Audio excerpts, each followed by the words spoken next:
ආදරේ ලැබීම වගේම නොලැබීමක් තියෙනවා. සිහස්ටයි යන ගිටයි මේ ආදරේ ලැබීමක් වෙයිද නොලැබීමක් වෙයිද? වැඩි කතා නැතුව අපි යමු කතාවට. අපි බලමු මොකද වෙන්නේ කියලා.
සමහර ආදර කතා ලියවෙන්නේ අහසේ.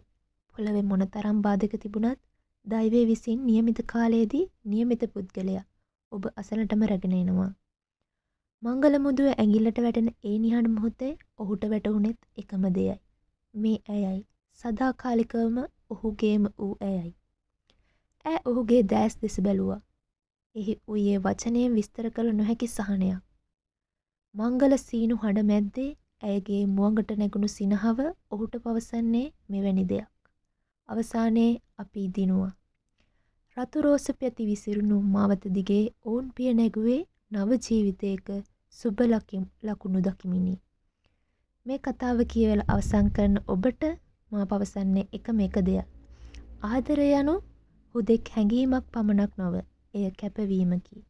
ජීවිතයේ කොතරම් බාධක පැමිණියත් සැබෑ ආදරය සෑම විටම ජයග්‍රහණය කරා මාවත සොයා ගනී.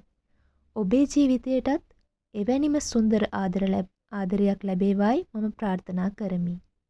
මෙම කතාවේ චරිත සමග හඬමින් සිනාසෙමින් ඔවුන්ගේ ආදර ලෝකයේ සැරිසැරූ ඔබ සැමට මාගේ ස්තුතිය. මාගේ පන්හිඳෙන් මවන ලද මේ ලෝකය ඔබ ඔබේ හදවතින් වැළඳ ගැනීම මට විශාල ශක්තියකි. තවත් මෙවැනිම සුන්දර ලස්සන කතාවකින් ඔයාලා හමුවට එනකම් සුබ දවසක්.